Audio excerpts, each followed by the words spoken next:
disponibilidad de todo. Si uno es creyente, tiene, no diríamos la facultad, sino aún la obligación de leer la Biblia, al menos el Nuevo Testamento, lo que ha dicho Jesucristo, y no que quede la Biblia, como lamentablemente ahora está, más o menos en manos de únicamente los pastores protestantes, que yo los felicito, soy amigo de ellos, porque ellos no tienen vergüenza de hablar de Jesús y de citar las epístolas de los apóstoles, etcétera. Van citando, y yo desafío a los laicos. ¿Quién se anima a hacer eso en una plaza pública, a ir a hablar de Jesucristo públicamente? Estamos en Asunción, Paraguay, hoy 20 de enero de 2022, ¿o 20? 22 de enero de 2010. Ecocultura, canal de la cultura, y con este banquete espiritual. Estamos en Asunción. Hace 30 años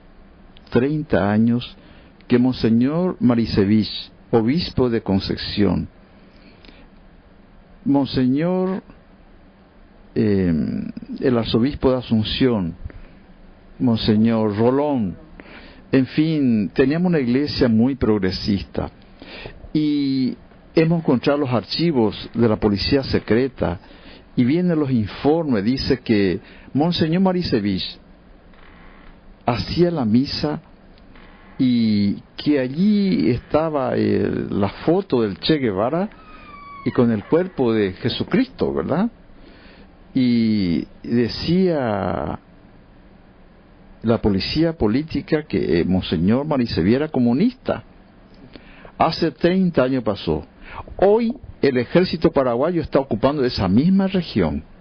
Hoy ese pueblo de Concepción que sufrió hace 30 años está sintiendo el mismo terrorismo de Estado hace 30 años, ¿verdad?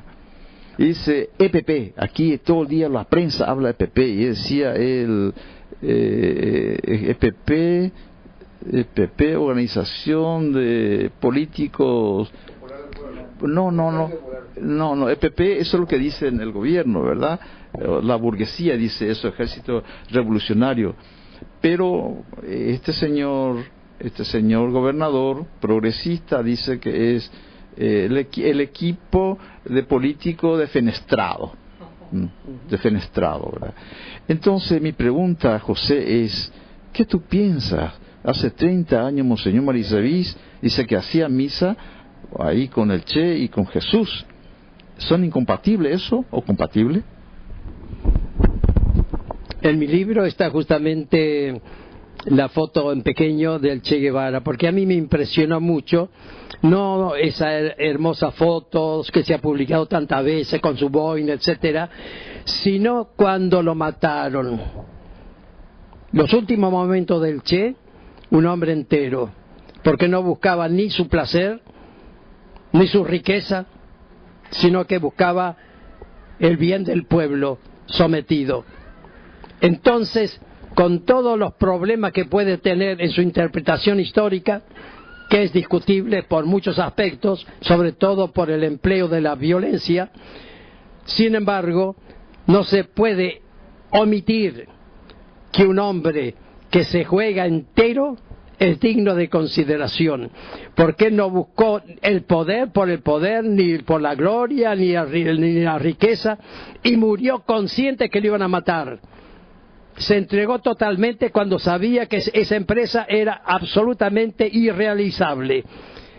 Y al último, cuando al soldado boliviano le dijo que tirara nomás, él tranquilamente, con esa paz interior, pudo presentarse ante Dios, el cual busca siempre la verdad y el amor.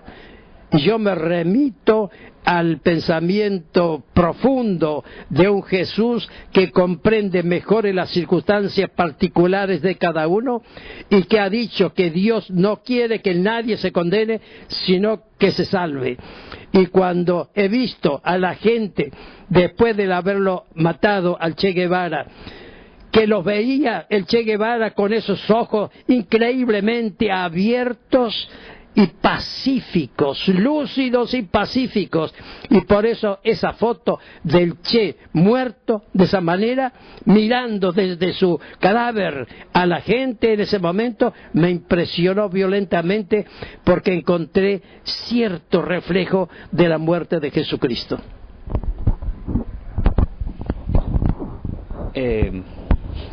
Sus palabras son bastante fuertes, digamos, visto para, por lo menos lo que yo interpreto, ¿no?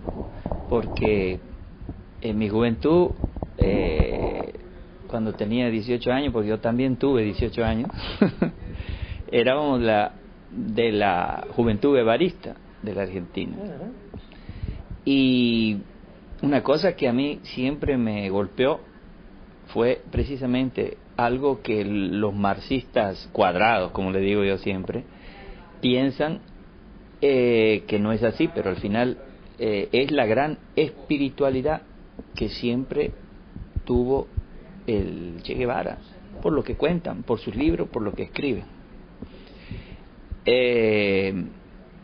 Por eso es bastante tocante este tipo de razonamiento. Y también, volviendo a mi propia experiencia,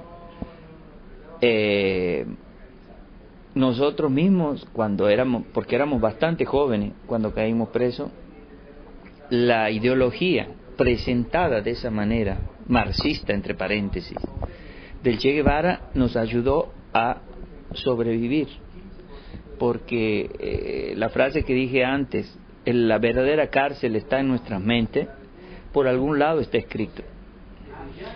Y precisamente al Che Guevara, en aquel momento, los teóricos del marxismo le achacaban el error gigantesco de haber escrito el libro Guerra de Guerrillas, porque ¿cómo le vas a dar al enemigo esa información?, decían.